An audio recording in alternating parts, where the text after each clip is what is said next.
Okay, welcome everybody. This is the May 1st, 2023 council meeting. I'll take a motion to approve the agenda with the addition of 8B, which is public input into the strategic plan. Anybody else have any other amendments? With that, I'll take a motion. Moved by Councillor Shukin, second by Councillor Donaldson. All in favor? Opposed? Carried. Thank you. Presentations, we have none. With that, we'll move to public participation. Would anybody like to speak? If so, come to the mic and give us your name and your street, please.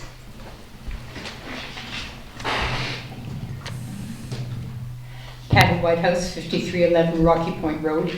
And I have one very quick item to tell you that on Saturday I was thrilled to pieces to see 2 and even once 3 bars of reception on my cell phone down on Finlayson Road, that's a long time ago, Rocky Point Road, and then crushed the next day to find it back to SOS only as it is now. So I don't think the problem's solved yet.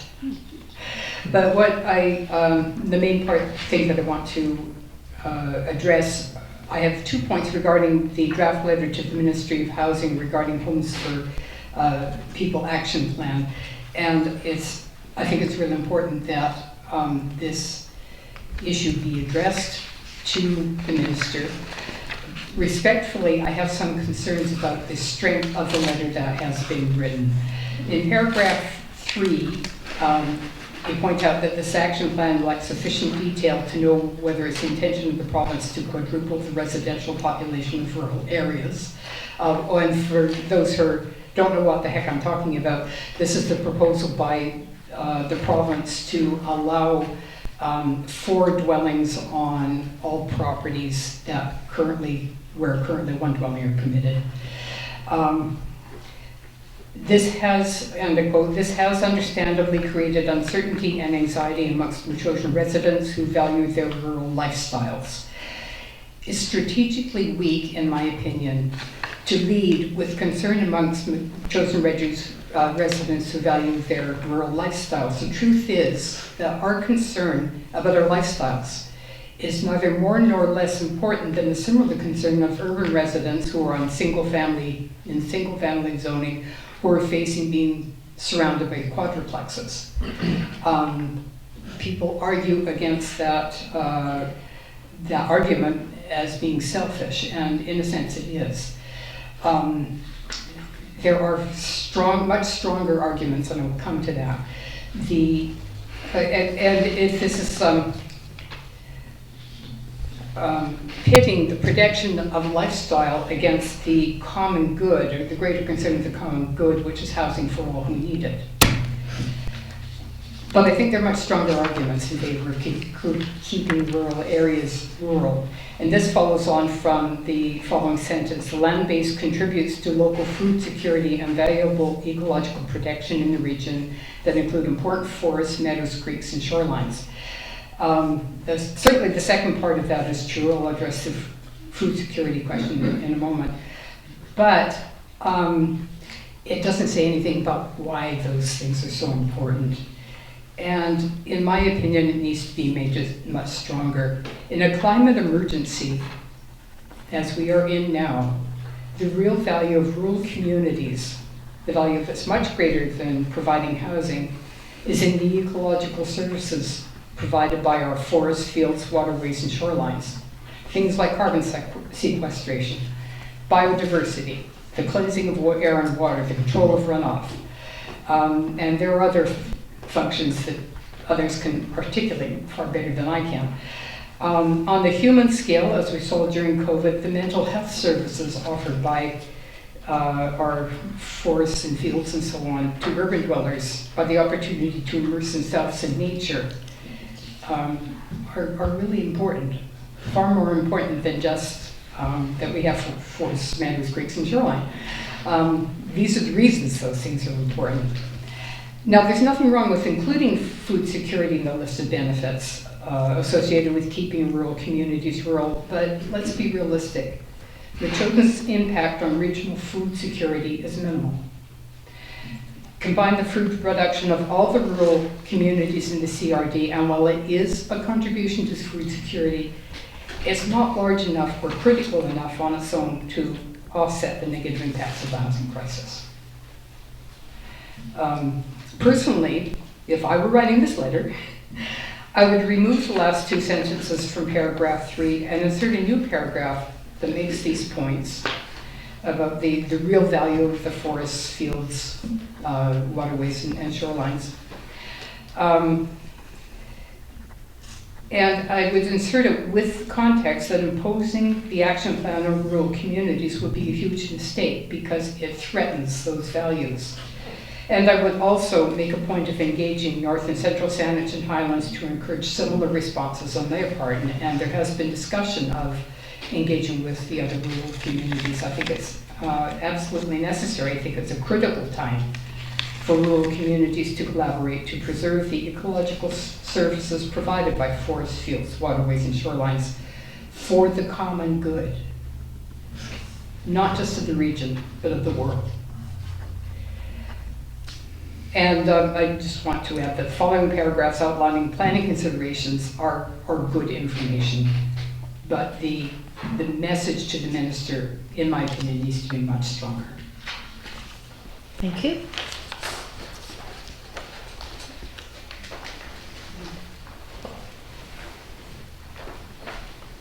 Leonore Davidson, Speyside Lane. I had the privilege about 2 weeks ago of having one of the phone calls from the Premier of BC, and so I could fire a question at him, and there was everyone from all over BC who had registered, and he speaks about housing, more housing, and as I did for a long time work for the approving officer, and the major thing I said to him was infrastructure. You're not talking about the infrastructure. If you don't have water, you can't build houses. You can't supply it. Kootenays has now had a terrible problem all year with water. We even said it. Chemainus, right into the fall, no water. We saw a actual schedule here just a week after I talked about infrastructure to the Premier, and they went through CRD is a little low, just about all of the infrastructure producing water. If you don't have water, you can't build houses and you can't supply it. So, and his answer to me was more piping, because they had a pipe fail in one of the large ones in the Kootenays. And so he said, we rushed up there and we put more piping in.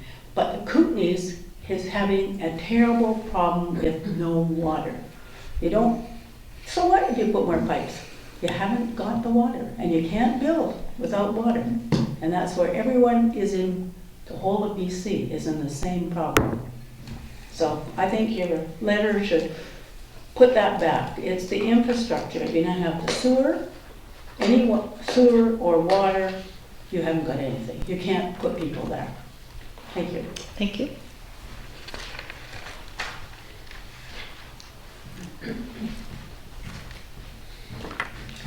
Hi there, good evening. Jane Hammond, 5447 Rocky Point Road. I'm here to add my comments and a question relating to the draft as well, concerning the initiative that we've just heard about, Homes for People Action Plan.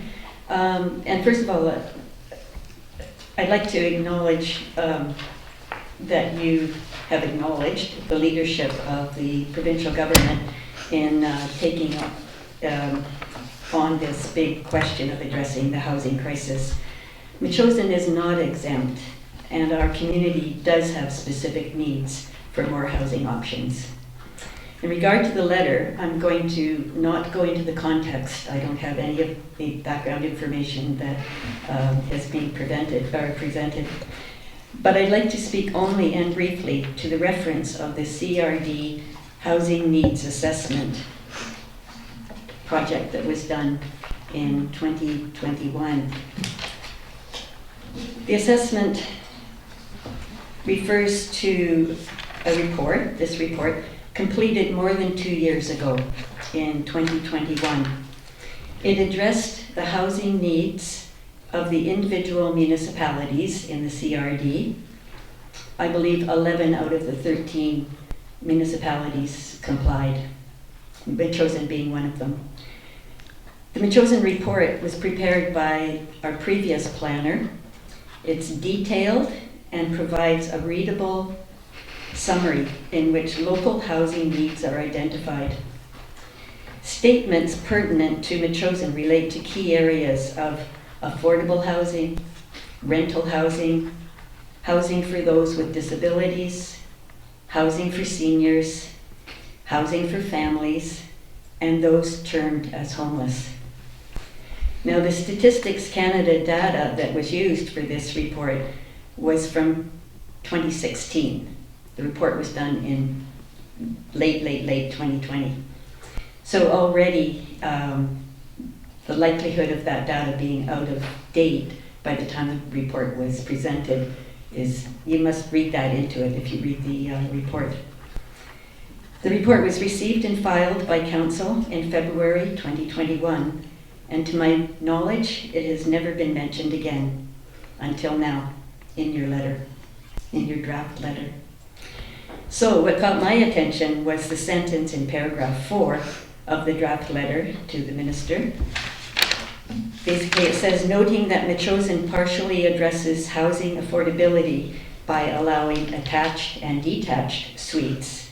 Paragraph 4 ends with the quote, other residential options are being considered in response to the recently completed housing needs assessment in order to meet our community's needs into the future. This is good news to see it in print. I, among many, will be anxious to hear if and when and how the community might be involved in a strategy to address this very serious topic and work towards a Metchosin compatible solution. Thank you. Thank you. Does anybody else wish to speak at the council? Go ahead.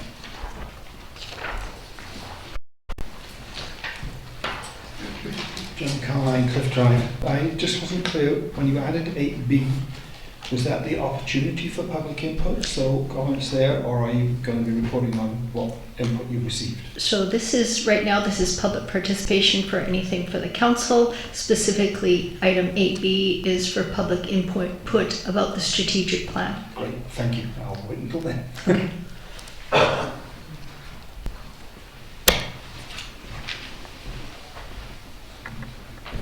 Hello again. My name is Colin Sparks, 1035 Liberty Drive.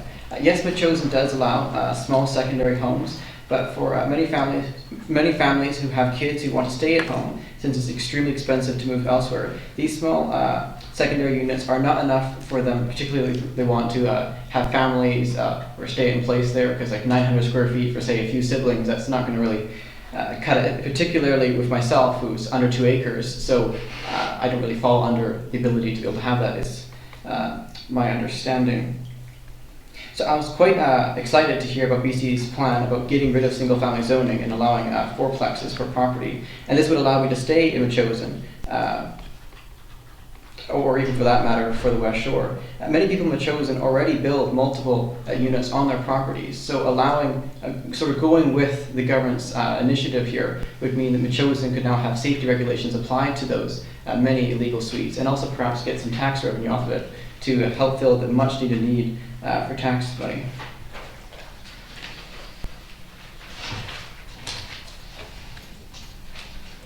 And I really appreciate a lot of the relationships I've been building with all of you, and I hope I continue that as well. So if I say anything that comes across as damaging or burning bridges, that is not my intention. I'm really concerned about Metchosin's future. Fact is, the world is rapidly changing where the Metchosin is liking it too much. The housing crisis is particularly coming really quite extreme, with most homes now going like over 20 to 30 times the average income, and of many places going $4,000 to $6,000 per month for rent, which is not achievable for so many people. And while Metchosin is sort of outside the urban containment boundary, Metchosin is in, if you look at the map, Metchosin's like inside a city. You've got municipalities all around us developing rapidly. So Metchosin is part of the problem why housing is so expensive, being the second largest municipality but the lowest population. And well, I really do appreciate ruralness and I quite like it. I find it personally a bit morally wrong when it's inside a city and not, say, out in the middle of nowhere, like say on a Gulf Island or Leechtown, or say even further in the island where it's more appreciated because it's not causing any huge concerns compared to Metchosin, where it's really preventing a lot of housing from being done. But it's not necessarily meaning Metchosin needs to go all out bananas and sprawl and destroy everything we have here. We could do what many European places do, which is allow density and walkability so you don't need a car to get around in small, densified areas, but then leave ruralness and nature and farms around it. So you're still providing housing, but then you're also at the same time not losing some of your values, because eventually as the housing crisis gets even worse, particularly with, say, if climate change really hits the fan, where are all the people going to be coming to? Are they going to be coming to the coasts and the northern of the continent? So it just becomes quite the problem that shows us to be facing, particularly if the government really starts getting mad about municipalities having some issues figuring out how to do this. They might just step in and override everything, meaning we lose all of our values. So if Metchosin was to sort of get on the game ball and have, say, some new small, dense, mixed-use areas that support Metchosin's values, then perhaps Metchosin will be able to keep its values in the future when things really get desperate for more housing, and then we could possibly lose all say in how that's done. So I'm just quite concerned that if Metchosin's not going to be acting on how to provide more means for housing, that they're going to lose all say in their values and perhaps a future even bigger government mandate in the far future. Thank you for your time. Thank you, Colin.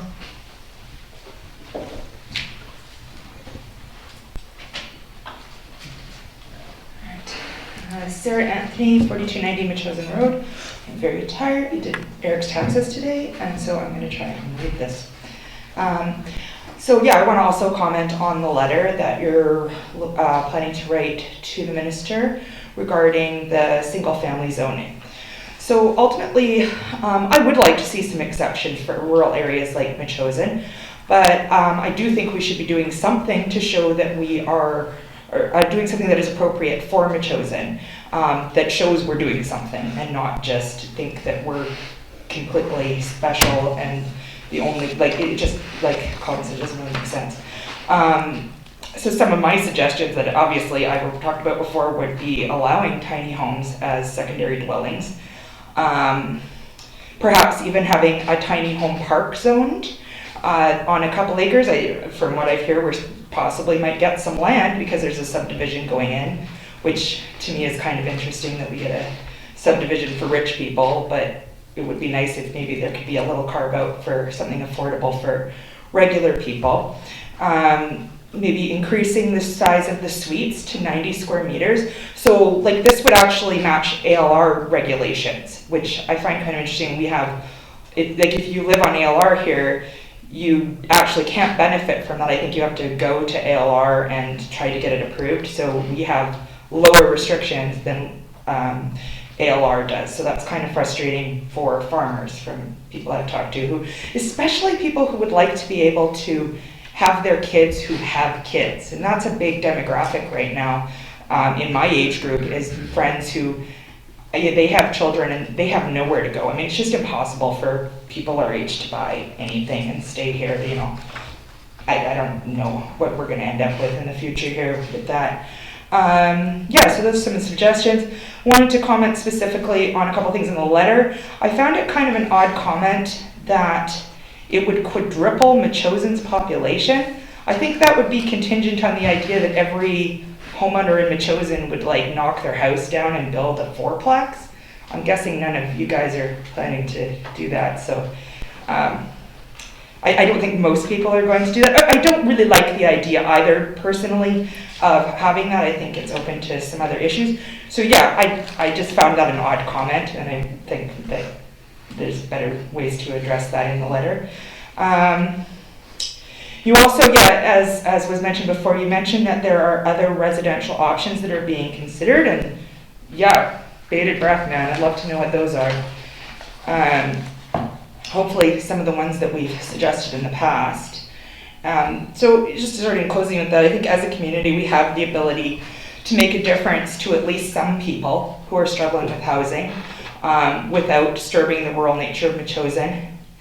and at least make it possible for residents to help their families and loved ones, or even, actually one of the things I had on my list that I realized I forgot to say was having some kind of little places that the city could build that were meant for maybe for farmers, for municipal workers, for the fire department, that we owned, that we could, still charge for, and then bring in some money maybe too. But the main thing I think is that people do want to be able to help their families. And again, I don't think many people want to see skyscrapers here. Maybe there's a few people who are hanging on the properties hoping to develop one day and that's their dream, but I don't think that's most people's here. So I just think if we have some control of this, we can make decisions to see what Metchosin would look like, because everything's going to change. No matter what we do, it's going to change. So can we make it change in a way that is going to be good for us, that's going to keep this a good place to be for everyone? So thank you guys. Thank you.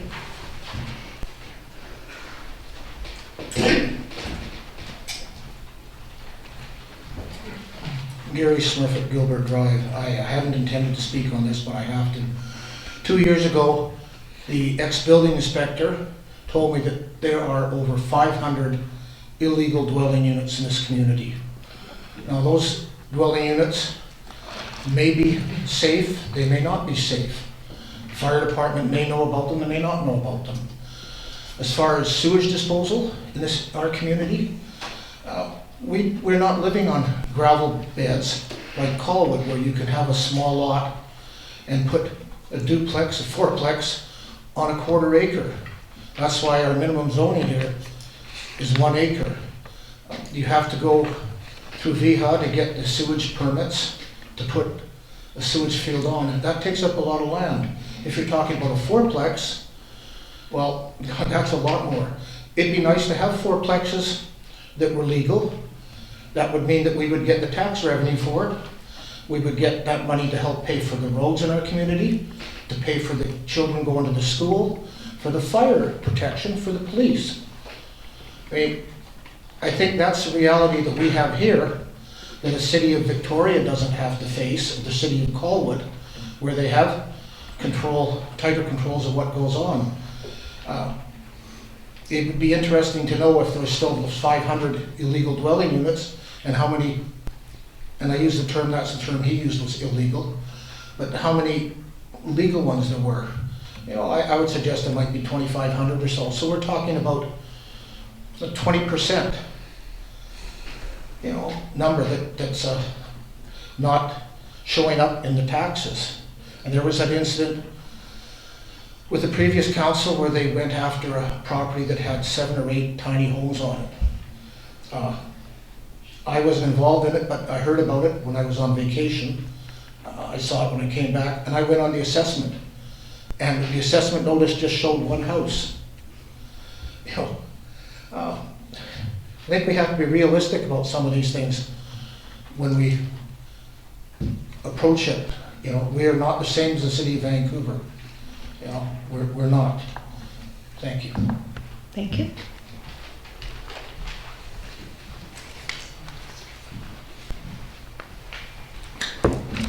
Chris Sandy Water, 4569 William Head Road.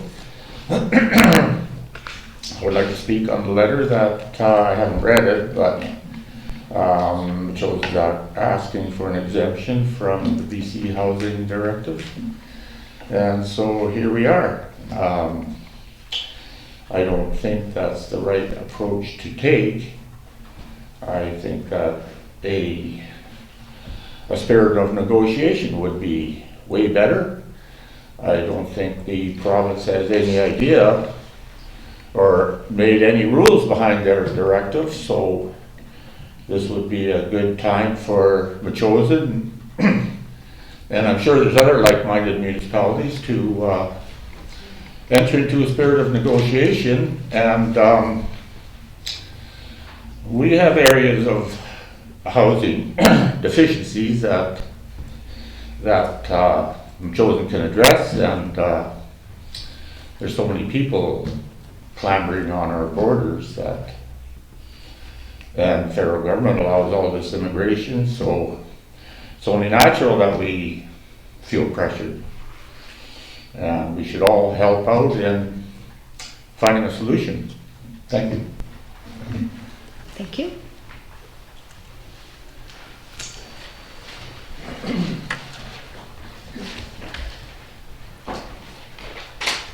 Eric White, 4290 Machosen Road. Let's start off with the Kahlon thing here. It's nothing personal, and we're all talking in concepts because I'm not for developing all of Machosen and sprawl, but there is something to be said for concentrated development. We have a choice here. We can subdivide everything down to two acre lots and have 5,000 residents with 5,000 driveways, or we can densify and put 5,000 residents in one building and have one driveway. The ALC was concerned about footprint over land. Well, that's the exact thing that when you densify, you reduce. So in theory, if everyone really, if the whole heart of them believed that the environment was the most important thing in their world, well, we would all condense Machosen into 10 buildings on 100 acres. I did the math to figure it out what it would take. 100 acres out of Machosen's 70,000 acres. And so the rest of the 69,900 acres could go back to wildlife. But no, we're not quite there. We don't want to densify like that because everyone wants their autonomy and their space. But we need to do something. We need to figure out a way, a middle ground, where Machosen can allow for more population because people will have kids and those kids will want to stay with their family and their parents will want them to stay with their family. And it's important for us, especially as a farming community. And a part of being a farming community is figuring out how we're going to keep our farms operating, and a big part of that is labor. Now, what we're asking our farmers to do currently is to have their employees, farm help, whatever it is, commute in from the city. We are saying that we don't have enough residents out here for, as it is, and you will have to go live in a denser part of Langford or Colwood or wherever, because we're not going to accommodate our farmers to have more accommodations on their property. We're going to say, yeah, we believe that farming is important, but we're not going to help you by getting you the farm workers. We're not going to protect the environment by having those farm workers commute every day, right? If they woke up on the property, there's no traffic, right? There's no need for more infrastructure. So, those are a few notes on the subject. Also, as Machosen is on a provincial highway, we do have the ability to designate which areas are densified. And, again, provincial highway, let's use that corridor appropriately and keep the population, the denseness away from what we consider sacred, our farmland and our parks, and just use what we have in the appropriate manner.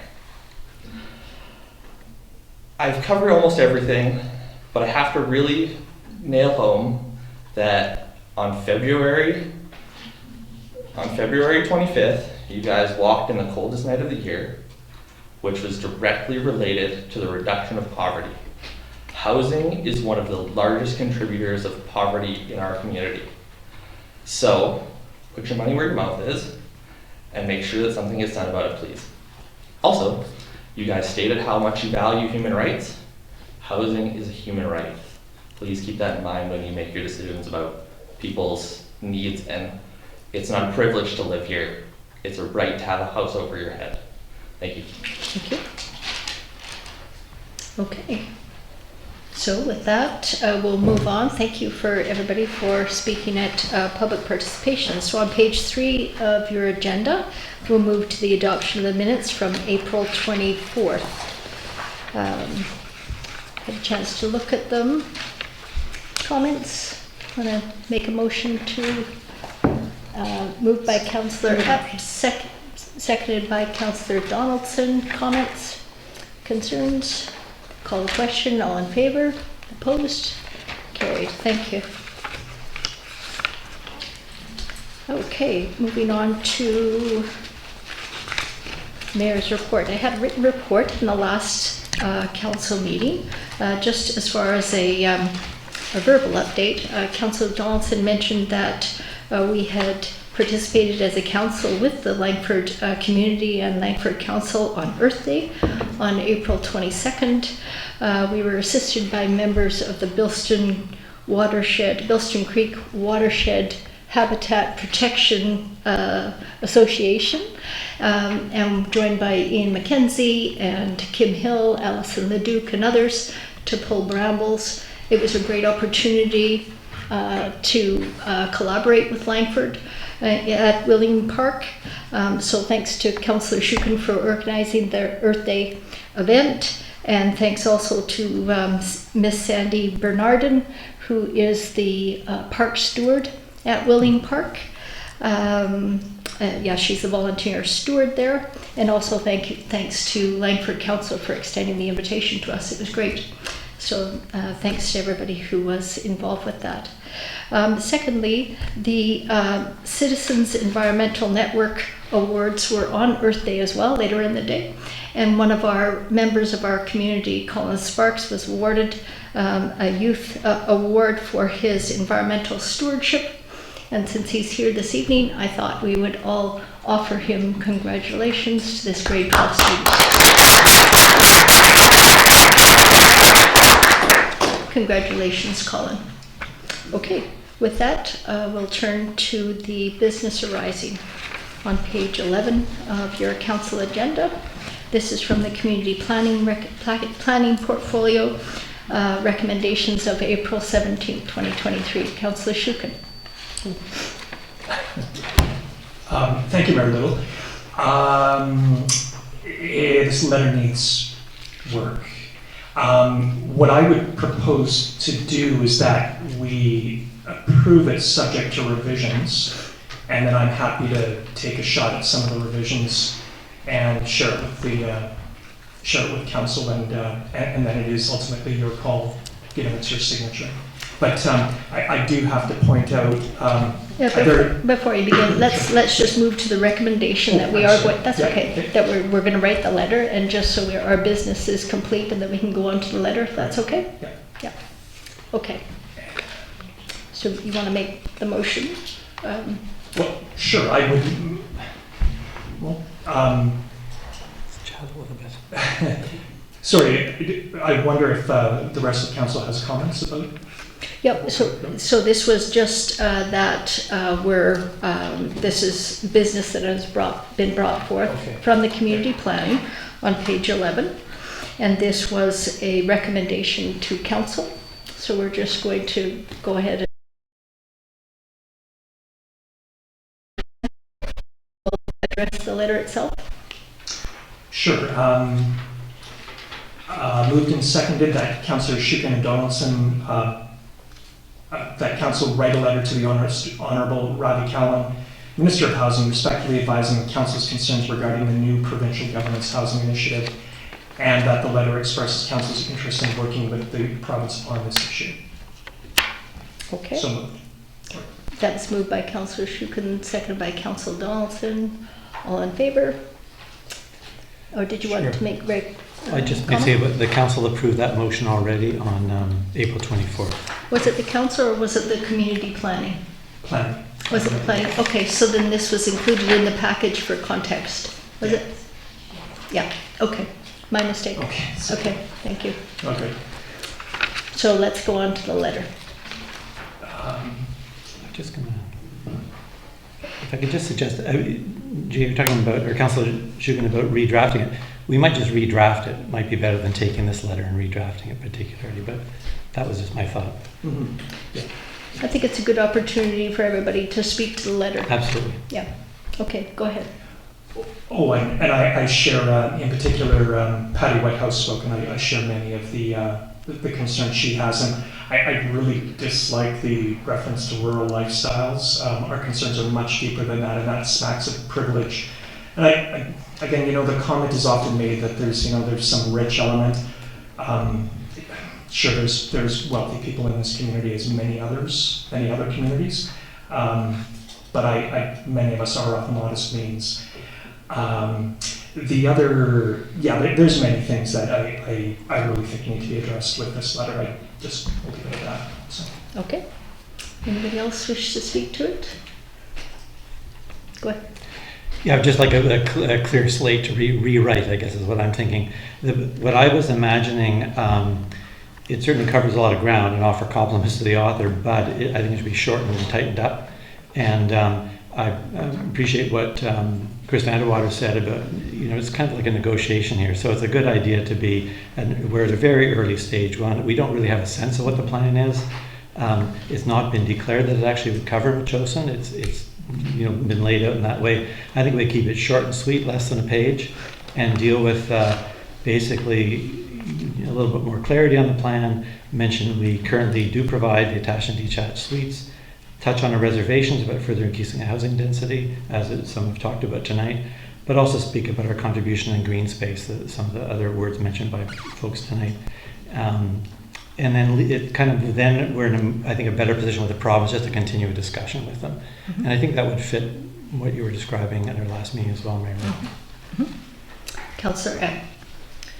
Yeah, I think the letter needs to be a lot more concise. I thought it was too long and had it just rambled on a bit. And I do think that some of the points brought up tonight are important for us to think about, especially working with the province and negotiating, as Chris mentioned, but also, that is really important because, as Colin mentioned, the province could just roll right over us. Can't remember your exact expression, but so yes, I agree. The letter really needs to be rewritten. Okay, thanks. I just want to thank staff for the draft of the letter, for us some backbones for the letter, and it needs to be drafted differently. I think we've all spoken to that. We've got some equal, or sorry, not some equal, but common ground with our concerns regarding some of the verbiage here, some reorganization, keep it tight and simple and concise. And the whole point of this was to get ahead of the game. Mm-hmm. And so rather than wait for a legislation to come down and then having us to try and either fight that or change it, we thought it would be better to be proactive, not to write a feisty letter or a mean-spirited letter, just a letter of collaboration to say, this is what we've done so far, we're looking at other options, and let's have some collaboration here and some discussions. And so I think what we'll do is go back and redraft a letter, and then we'll circulate it by email, and we'll bring it back to another council meeting, if that's okay with everybody. Okay, and thanks again to staff. Yeah, go ahead. Very little. Mm-hmm. Do we have to bring it back to another council meeting? I guess. I think we do. I would, in the essence of transparency, I think we should. Okay. Is that okay? Yeah, for sure. And I guess getting us all on the same page is tricky by email. That speaks to the transparency of processing. So, okay. Yeah, okay, good. Okay, any other comments? Go ahead. Yeah, I'd be happy to work with Councillor Shukin and see what we could put together for the next meeting. Okay, sure, great. Councillor Johnson. I want to commend the people that spoke about this tonight and the consideration of our use and how we have been using it and how we may use it in the future. I always appreciate the different perspectives that people share, whether we agree or not. It certainly is valuable to us, so thank you all that did speak about that. There's lots to consider, and we'll do our best to replicate that, I think, in a forward-moving letter, as you say, not to wait till it's top down, but to work hand in hand with the province on this is more fruitful for us too.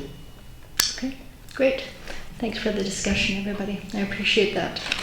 Okay, so we don't really need a motion for that. We'll just do it. We'll move on to 8A. So 8A is consideration of the draft council's strategic plan 2023 to 2027, 26 rather.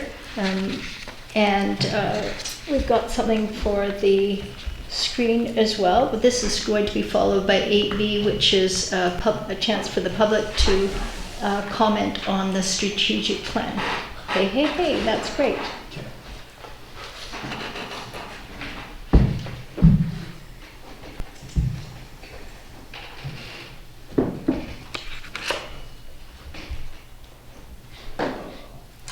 Give me 1 minute. Shoot.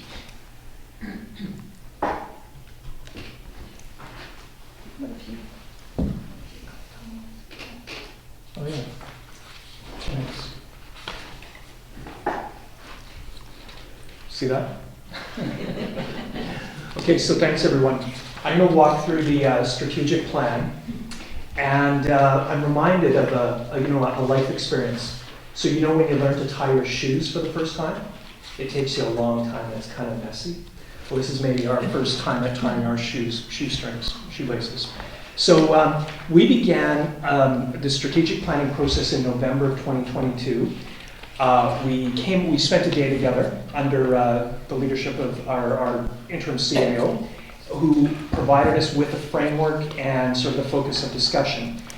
And we did come away with some key ideas in terms of strategic thinking and toward an integrated plan. And by integrated, that would mean, an amalgam of where you're thinking about your priorities, your financial means, and your ability to actually execute those in terms of time and budget and all that.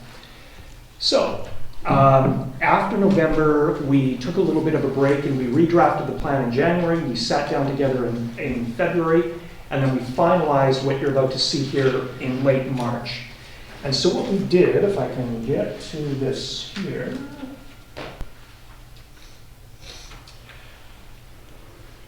try this. Up.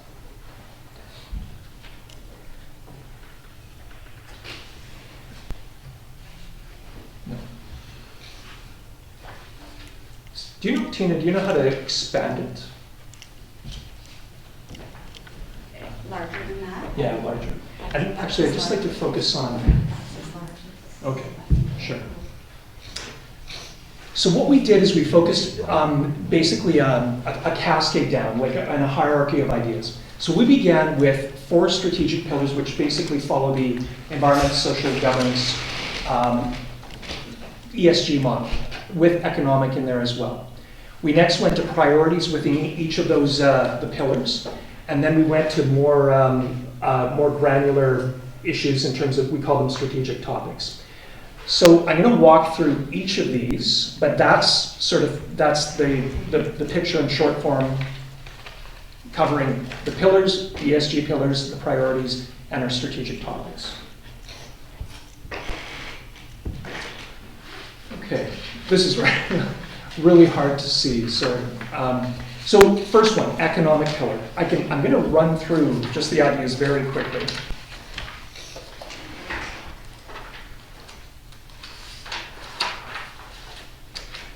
Okay, so the economic pillar. I'll just run through the top line things. Number 1, effective management of the Growing Communities Fund. And you recall we got that news of that announcement of $2.4 million in funding for infrastructure. I think it was in March. Second is refine the asset management plan. As of course we know, the district has assets, whether it's our roads or dump trucks, this building, the grounds that we have. Just looking a little bit closer at how we manage those assets over time.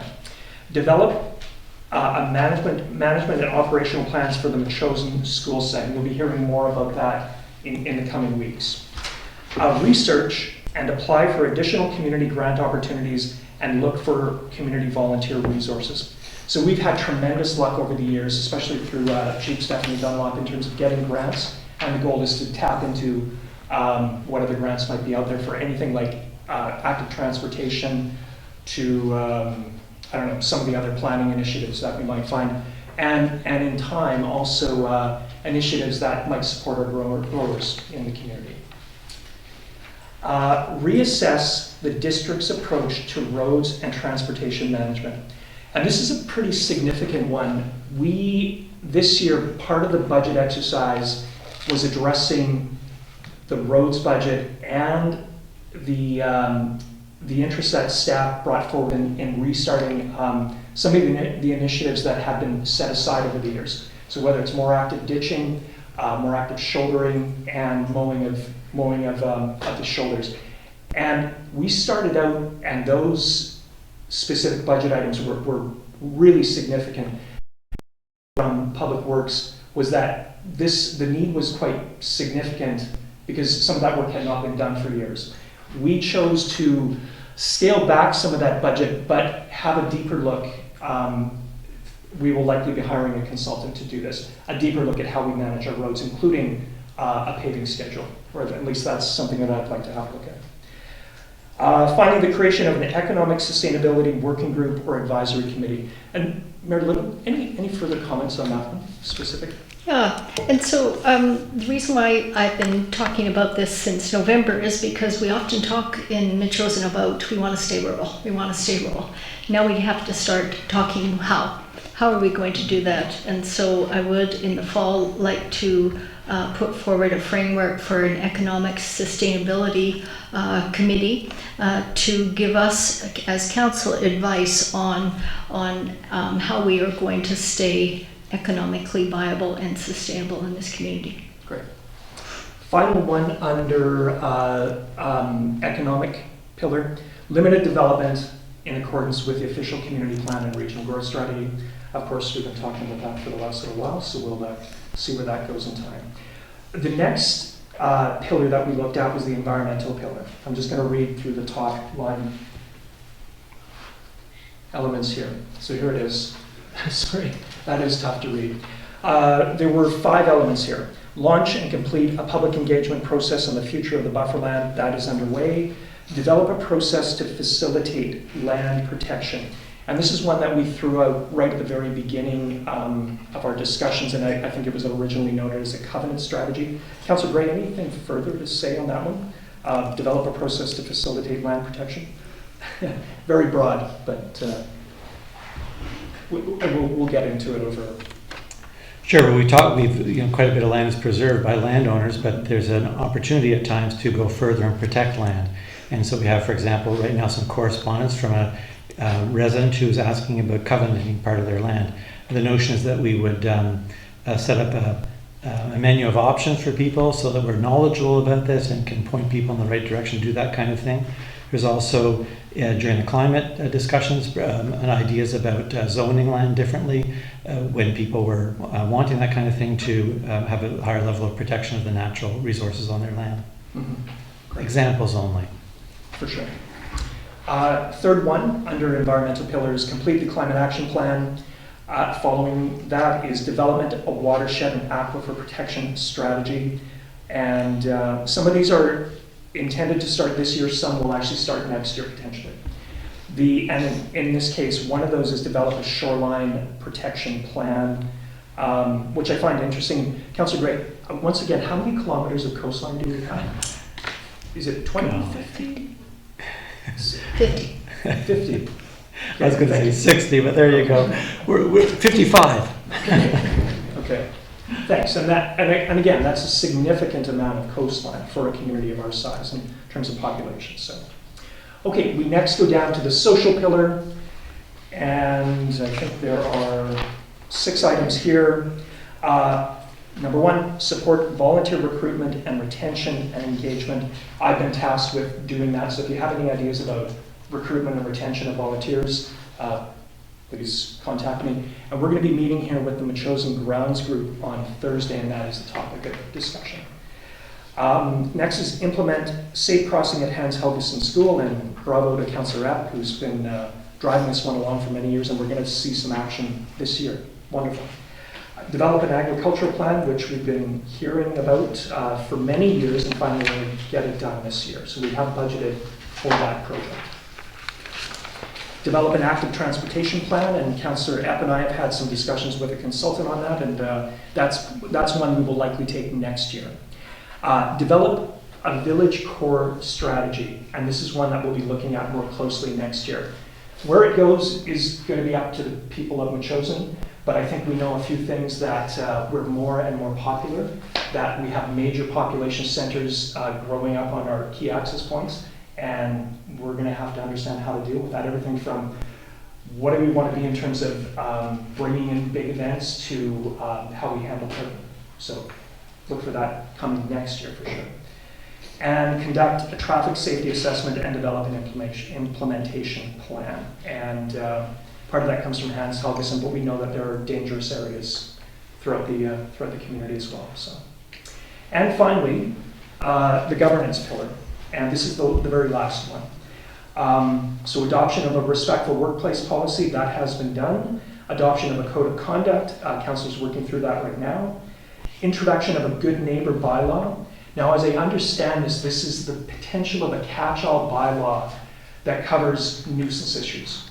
Noise, unsightly premises, I don't know if it covers dumping. No, not dumping. But there are some interesting bylaws out there that take enforcement in a kind of in a different way, where you can actually have fees applied for visits that are made because of noise issues. So as opposed to fines, which can sometimes be hard to implement, and they can end up on your taxes if you're a repeat offender. So that'll be something we can discuss as we move along here.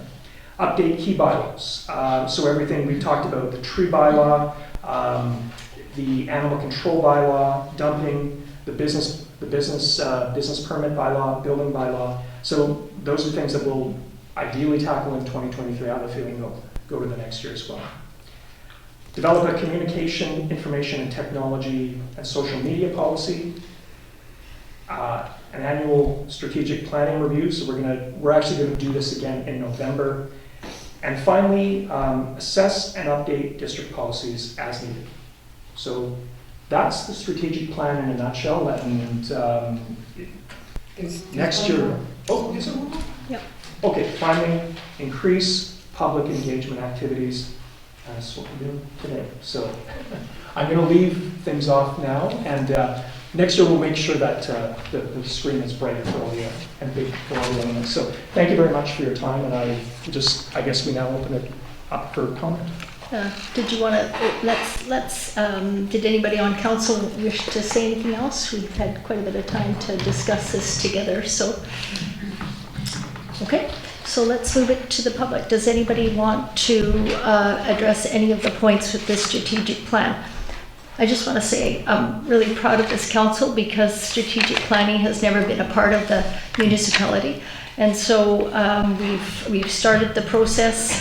This is a draft. It will be amended. It's a live document, and it's our plan to go forward. And there are timelines written into this, as well as indicators of success. I think we've done a very good job as a draft. We'll get better as we go along. Go ahead. Can I just ask about the public input process? I mean, it's on the agenda tonight, of course. Mm-hmm. And are we doing anything beyond that in terms of how we push things forward? Is it just this evening is the one opportunity for the public? Yeah. Because we haven't announced it before the meeting, and so I'm just wondering if people would be prepared to provide us the input that we might like.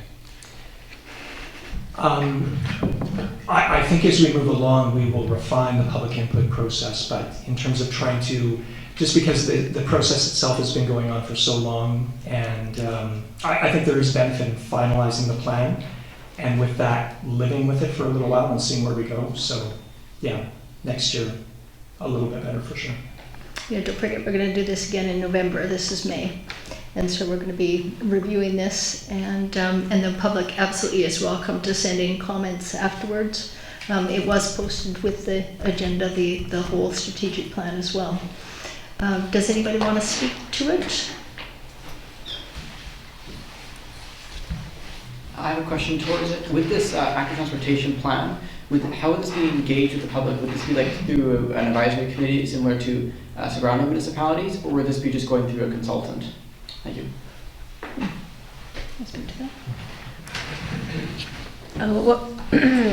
Excuse me. What we found is the only way that we are able to apply for grants, which some municipalities have gotten in the millions of dollars worth of grants for putting in things like bike lanes and roadside trails and other safety features along the roads, but the applications pretty much all require a consultant-led active transportation plan. So when Councillor Shukin and I discussed it, with some consultants, the first step is to, in the fall was when the intakes come in, would be to get funding for a consultant. And then once you get the consultant, then you can apply for the next level, which is to actually get the grant for this study. And then once you have the study, then you can start applying for these grants. And this is what I found out like years ago too, because the former CAO said that, you know, they had tried to apply for grants in the past for bike lanes and had been turned down every time. That basically it's just the only, as far as I know, do you have anything you want to add? No, well, a little bit. Just in terms of Colin's question about public input, I'm sure there'll be public input Yes. as we go. And even just a council meeting in and of itself has opportunities for public input. So, yeah. Yeah, I imagine when we do go through that process of getting the consultant, that we'll do something with the public then. Mm-hmm. And now I was going to add to, as far as your other comment, is that I'm really hoping that in this the Growing Communities Fund, that a little bit of that money will be available for some of our road safety things, as you were speaking about. Okay.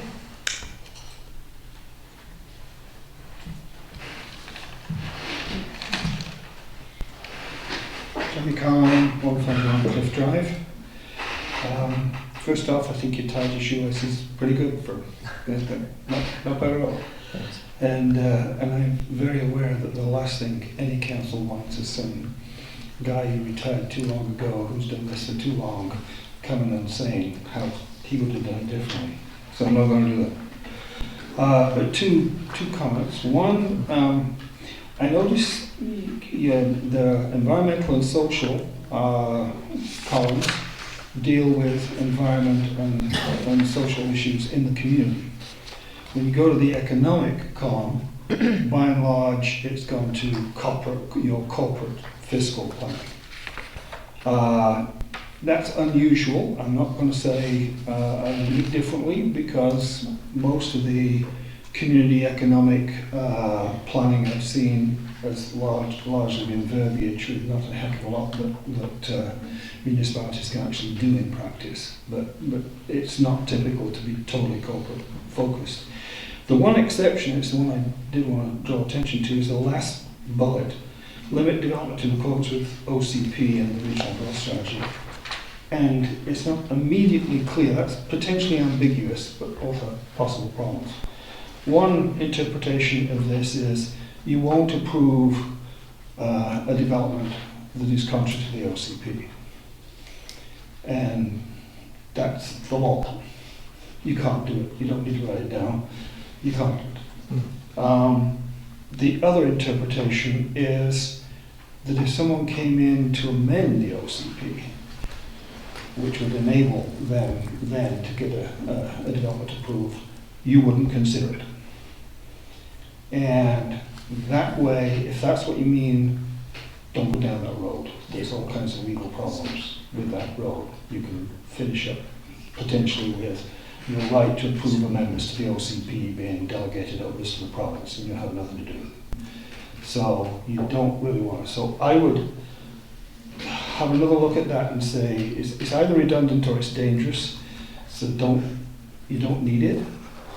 You might want to, if you wanted to lurch into community stuff, you might want to look at something that said you would encourage economic development opportunities that are consistent with the OCP, because you do have sustainable revenue probably means some non-residential tax opportunities somewhere along the line, but you want it consistent with the chosen values and the chosen OCP. So that's that. The only other one, and when I first read it, just fine, is to reassess the district's approach to roads and transportation management. And thank you for explaining that some further. I'm comfortable with that. The only reason why I got a little squirmish about that was some of the comments on the budget that came from the community started to talk as if maintaining the roads was somehow old fossil fuel thinking, and that by cutting the budget, you were doing a really good job in getting away from that kind of thinking. And I'm an old expressway fighter, and this isn't expressways we're talking about. You're talking about maintaining the key system for distributing goods and seniors getting to, school kids getting to school and all the rest of it. So it's really crucial you maintain the road system. If you want to reassess your approach to it, terrific, I have no objection. I just worried when I saw that was, are those random comments actually having more influence than they should. Otherwise, keep tying shoelaces. Great stuff. Thank you. Thank you. Okay. Anybody else wish to speak? I wasn't, I'm not really sure, but if it's in the strategic plan if there's anything in there to deal with the rapidly increasing traffic and parking problems and waste baskets at the beaches, for instance, any enhancements that we can do for all these people that are coming out here for recreation. I know it's a big problem. Thanks. Thank you. Anybody else? Okay. And there's lots of time for you to provide input as well. We're always happy to receive letters from the public. Okay. With that, we'll move on. Do you want a motion to accept the strategic plan, Councillor Shukin? Well, I think what we can do tonight, and again, notwithstanding the good input that we've had, is we can actually approve the strategic plan tonight. So I would move that we approve the Council Strategic Plan 2023-2026.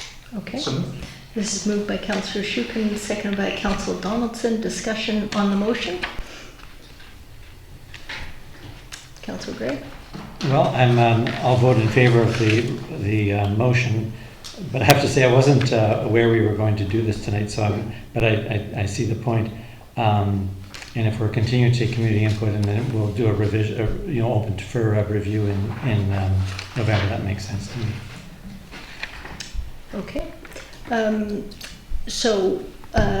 Would you prefer this come back to another council meeting so you can have more time to review it? No, I had a good run at it. I was just following the process. One of the points that we have is to increase public engagement activities, and so I'm just eager that we provide lots of opportunity for the public to have input. But I think if we take this on now and we're going to review it, as you say, within a 6-month period, that makes sense. I'm speaking in favor of the motion. Okay. Go ahead. Yeah, I have noticed that too, but I think so far we have been doing quite a bit of public engagement. We certainly did through the budgeting process. At every meeting we had several opportunities, actually it was every page. We have the public participation. Obviously we've been doing that historically for years, question period, that sort of stuff. People are certainly giving us lots of input via emails, phone calls, and even tonight lots of different comments coming forward. So those sorts of things are all good opportunities for us to continue with that, and something more formal as maybe Councillor Gray is suggesting. Certainly we can consider that going forward when we revise this another time. Mm-hmm. Okay. One of the things we may want to consider, a few months ago, Colwood had an ideas fair. I took lots of pictures. I just haven't had time to post it on Facebook and show everybody, but it really was a really interesting opportunity for the public to gather, to throw around their different ideas of what their vision for Colwood going forward was. Of course, it's very different than Metchosin, but the framework for their different stations regarding their parks and their sewers and their events for seniors and engaging the youth, we could all use, and Colwood staff would be really interested in helping us move forward on an ideas fair here. So that's something we can consider, and I think that would be great, not only in generating ideas, but also bringing the communities together. So, go ahead. Maybe I'll just mention the two areas that I'm not as clear about, and that's the one said, which were described as creation of economic sustainable working group or advisory committee, and I just heard your words tonight, so I have a little bit more information about it, but I'm not really clear what that would do. So I'm looking forward to learning more about that one. And then the other one that I'm not so clear about is develop a village core strategy, what those words actually mean. But thankfully I heard Councillor Shukin tonight describe that a little bit more. But just to mention that. The other thing would be, I think we've heard lots about housing tonight, and we know about the short-term vacation rental issue, so there's something to be done there. It needn't be in the plan tonight, but I think we're moving towards that anyway in terms of the short-term vacation rental you've spoken about before, Councillor Shukin. So we'll see those things coming up, and I want to sort of this evening about housing and those questions, but I'm all good. Okay. Councillor Eck?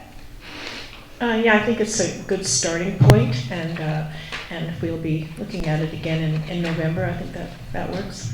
Okay, great. So the whole purpose of this was just so we're not a reactionary council. So we're looking forward, putting plans. This is what we want to achieve in the 4 years. So, congratulations. This is good. So first, we've got a motion on the table. Does anybody wish to speak to it more? If not, I'll call the question. All in favor? Opposed? Carried. Great. Thank you very much. Okay, let's move on to number 9. This is the staff report. Ms. Tarnowski regarding the MIABC Risk Management Conference on page 25 of your agenda package.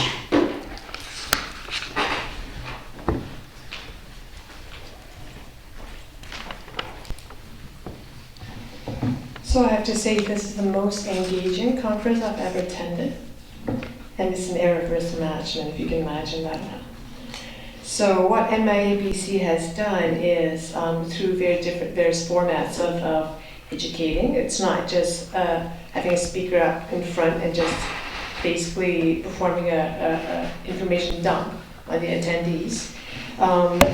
What I found the most interesting session was a 3-part session where the panel, which consisted of legal counsel as well as staff from municipalities, actually walked through a case of claims. So we walked through discovery of documentation, and the actual trial, if you will, in which the audience were transformed to juries. So you actually got to listen to the presentations, the cross-examinations, and then vote on what your verdict would be if you were a jury. So at the end of that conclusion of that session, the legal counsel actually walked through the actual case, because it was a real case, and explain what was actually decided by the judge. So like I said, that was really great and engaging format. Definitely added to the stickiness for sure. And another part that was very exciting, unfortunately I wasn't one of the contestants, was they had what was called a $5,000 question. So all participants threw their names in a hat. If you were selected, you went up to the stage. You were the participant, and the host would ask you questions about risk management, different areas of risk management. If you answered correctly, you would win $1,000. So you could win up to $5,000, not actual cash, but grants towards the MIC coverage. So it was very exciting. All in all, it was very, very, very, very insightful and definitely very beneficial conference. So. Okay, great. Thank you very much. Anybody have any questions or comments? Thank you for reporting on that. That's great. Thank you, Ms. Tarnowski. Councillor Shukin, followed by Councillor Gray. Sure. So through you, Mayor Little, Ms. Tarnowski, anything like super relevant or resonant in terms of the situation in the chosen? Definitely. So the sessions that were relevant is about public works. And so I got an opportunity to really make some great connections on people that are actually managers of public works that I can tap on now to ask questions. And the other area that I was relevant to chosen is the areas of bylaw enforcement. So it's really, again, back to the discussion we've had quite often is where's the line of bylaw enforcement issue itself? Is it administration, or is it, when does it actually move into the arena of having council involvement? So. Okay, thank you. Just a moment. Councillor Gray. I better stay here. Might as well. No, I was just going to say, great going to such, I mean, these are important meetings, especially around the Insurance Association that insures us, and the risk management part of it, so well done. And I guess my question really was, do we want all staff to be reporting on their continuing education? Is that the plan, or what are we up to? Yeah, no, the request was actually by me. We had some comments at the budgeting workshop that we were spending too much on conferences and we were traveling too much, and the council has traveled to Nanaimo, not to New Zealand, but to Nanaimo. And the interim CAO has traveled to Vancouver, and it's for a purpose. And so when either council or staff attend workshops or taxpayer-funded conferences, I think it's great if they give an idea, especially to council, but to the public on what they're doing. And I thank you for that. Okay, anybody else? Yeah, go ahead. That sounded really interesting. That would have been something great. We could have done role-playing at some of the ones we've gone to, but maybe in the future. We'll see. Okay. Sounds great. Thanks so much. Okay, so thank you for that report. Moving on to page 27 of the agenda, and this is the CRD Bylaw and Animal Care Services report from March of 2023, page 27 through 30 or 29. Any comments on this? No? If not, I'll take a motion to receive this report. So moved. Moved by Councillor Shukin, seconded by Councillor Donaldson. Comments, questions? We receive them monthly. Okay, call the question. All in favor? Opposed? Carried. Thank you. Correspondence. This was a request to council from regarding the letter back from our letter to Minister Farnworth, the response letter back. This is regarding the request for the MYST, the Mobile Youth Services Team, and the CRED team. We were advocating along with other municipalities for funding. This was a letter indicating that they were going to give one-time funding of $130,000 to these programs. They provide critical care, critical advocacy, and support for youth, especially youth who are experiencing housing instability or issues at home, issues in the school.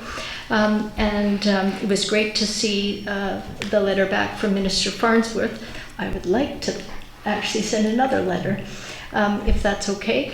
I would like to send a letter thanking him for his letter and asking him for continued funding for MYST and for CRED, so that every year they're not in this position of a police officer and a support worker working and doing really critical work on the streets with many youths in all of the 13 municipalities. I'd like to see stable funding for these.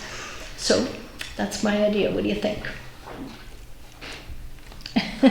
Respectful letter. I have to congratulate you. It was great to see $130,000 coming to Pacific Center, correct? Mm-hmm. Yeah. I don't know if people realize Pacific Center for Family Services used to be in Mishosen on Pierce Road back in the 70s, and then it went to Heatherbell Road, and then Whale Road, and now it's just the backside of Whale Road. It's the same property, I believe. Mm-hmm. They do phenomenal work for families. I know many people that have gone there. You know, they not just for youth. Obviously, they do things. They do the what's the one about staying at home? We do it here for the seniors. Aging in place. Aging in place, yes. But they do a lot of work for isolated seniors, individuals addressing family violence, youth outreach, email counseling as well, not just in person, youth gang and exploitation prevention and intervention, family and couples counseling, counseling to address substance abuse, mental health counseling, trauma therapy, all sorts of different things. So $130,000 certainly will help, but something ongoing would be great. The walk we did out in Souk, the closed night of the year, some of those funds go to places like Pacific Family Services. And Pacific Family has actually come to us for grant and aid in the past as well. And we didn't see them this year. I was kind of surprised. But thank you for advocating for them. Yeah. That's great. Yeah, we did that as a council, and there's other municipalities that wrote in. You can tell from their letter, this was probably the letter that they sent to Souk, because they mentioned Souk in here.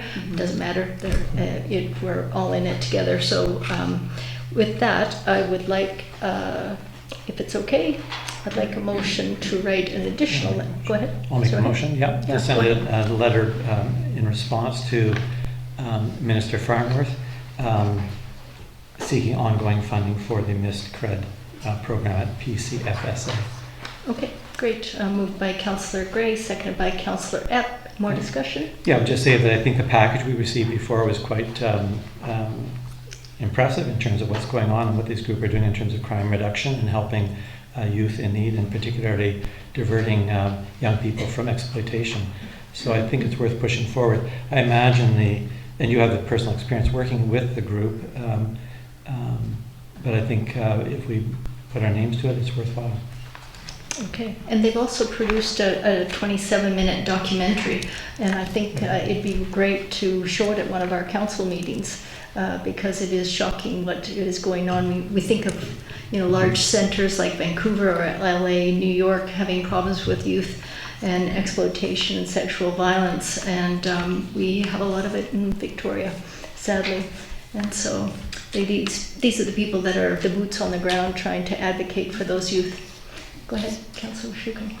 Thanks, and I very much support the idea of writing a letter. The one thing I would just maybe mention to do is to connect with the other allies in the district, whether it's the other mayors or councillors, and just make note that this is underway. Okay, yeah. Great. Thank you. Okay, seeing no other comment, I'll call the question. All in favor? Opposed? Carried. Great, thank you very much. Regarding bylaws, on page 33, we have the 5-year financial plan and tax rate bylaw. Did you want to say anything about this, Ms. Tarnowski? If not, I'll turn it over to the finance chair. Yep, okay. So, Councillor Donaldson, what are your recommendations? I would like to recommend that Council adopt Financial Plan 2023-2027 Bylaw number 683. Yeah. Want to do them together? No, let's do them separately at the third reading. I'd second. Yeah, moved by Councillor Donaldson, seconded by Councillor Shukin. Discussion. All in favor? Opposed? Carried. Go ahead. Okay, and I'd like to motion that the Council adopt tax rate 2023 bylaw number 684. For the third reading? Yes. Yeah. Moved by Councillor Donaldson. Yep, just a sec. Just go ahead, Ms. Hanson. Sorry, just clarifying it's for adoption. Second Say that again, for adoption of bylaw 684.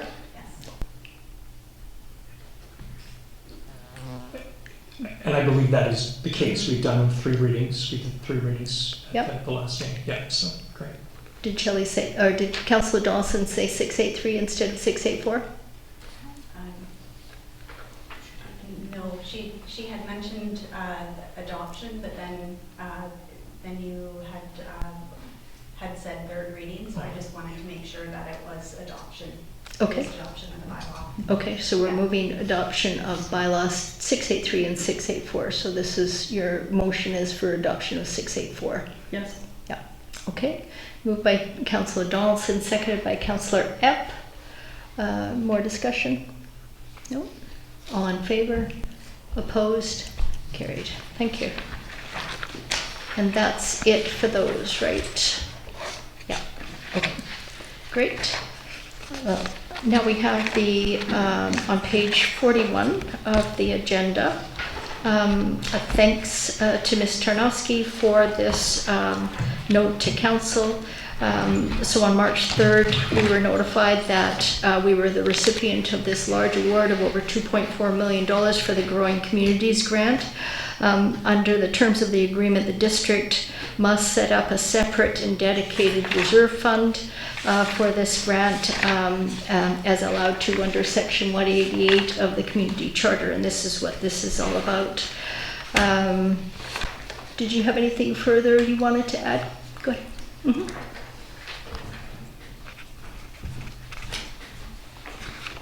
I don't have any, excuse me, I don't have any additional information to add to it, but it's just that this is just formality. As the Mayor Little has mentioned, it's a requirement as part of the grant that has to be statutory bylaw. That's why it's in front of council for establishment of bylaw specific for this reserve, this funding. Okay. And in this council package, you have some of the verbiage from the provincial government regarding the guidelines. There is a time limit, so we are to spend this money within 5 years. It's got to be in a separate reserve fund. Can't be transferred to other reserve funds, but other reserve funds could be added to this. That's within the parameters. We also must report out annually, so there's a number of different not recommendations, but stipulations with that terms of agreement. Okay, so do we need to move the reading separately? The first? No, you just have to move the motion to set up the Okay. reserve. Okay, I don't think we'll have any trouble spending it in 5 years. First, second, third reading. Okay, I will move. second page, page 42.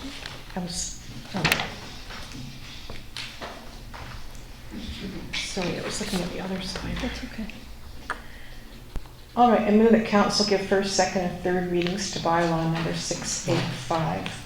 Yep, we're just going to do that first, and then we'll do second and third. Yeah. So we're going to move that council do first reading of... Okay, well, that's what I asked, but anyway, all right. I move that council give first reading to bylaw number 685. Moved by Councillor Epps, seconded by Councillor Donaldson. Call the question, all in favor? Opposed? Carried. It's a formality, but we must do this according to our Deputy Corporate Officer. Go ahead. All right, I move that council give second reading to bylaw number 685. Moved by Councillor Epps, seconded by Councillor Donaldson. All in favor? Opposed? Carried. Go ahead. And I move that council give third reading to bylaw number 685. Moved by Councillor Epps, seconded by Councillor Donaldson. All in favor? Opposed? Carried. And I move that council approve District of Chosen Reserves and Surplus Policy F-100.52 as amended. Moved by Councillor Epps, seconded by Councillor Shukin. Comments? Yeah. Go ahead. Yeah, I was just going to say, I think this is a wonderful grant to have received for the District of Metchosin, but I also want to reflect on the value of these reserve funds. You know, we've got really healthy reserves, it seems to me, and this is a situation with this particular grant. I'm hoping we'll be really careful with what we do with it. You know, we have that feasibility work going on at the fire hall, and if we decide to do that, it seems to me this fund will get, probably needs to be pulled into a reserve for the fire hall and not a whole lot of smaller projects.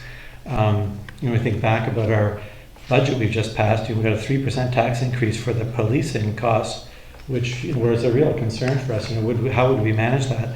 Well, it turns out it was kind of straightforward, given the previous councils and Mayor Little and Councillor Epper on the previous council, the foresight of previous councils establishing budgetary reserve accounts really helped us, and we'll be drawing on for a number of years now. The policing one anyway, keeping that policing costs low until entirely absorbed within our budget. So we're thanks to those who came before us, and I'm just eager that we look on this one real careful too in terms of what we leave for the people coming after us. Okay, thank you. Any other comments? So we are going to be discussing our priorities for the Growing Communities Fund at another meeting, and so we'll have all input from the community, but also input from all the councillors, so we can consider that, and I assure you we'll spend it wisely. Okay. With that, thank you. That finishes that off. Other business, we don't have any. We've got some time. We've got 6.5 minutes for the question period. Yeah, we didn't vote. Oh, we didn't vote. I'm sorry. We didn't vote. Okay, so I'm going to call the question. Do we know what we're voting on here? This is the growing This is the surplus F100.52 with the proposed amendment, right? Okay, I'm going to call the question. All in favor? Opposed? Carried. Thank you for that. Okay, now we have 5.5 minutes for a question period. Does anybody have any questions for council?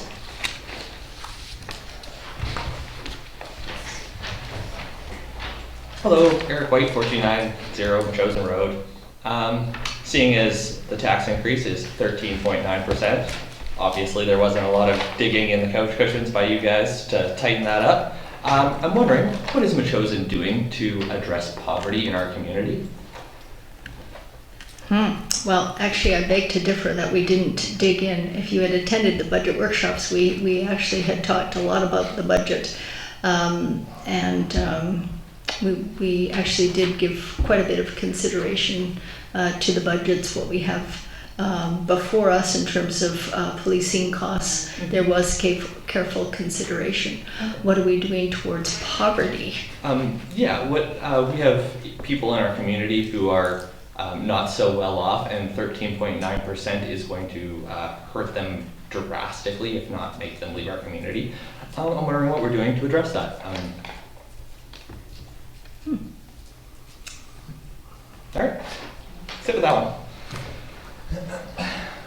Sorry, say that again? Sit with that one, mull it over, figure out what we can come back in the next meeting. Okay. How are we addressing poverty? Okay, thank you for that. Anybody else wish to comment? Oh yeah, come. Leonore Davison, Speyside Lane. I'd like to know, if possible, the percentage of wells versus the percentage of city water people. I think that's a very pertinent thing in granting high density or density at all.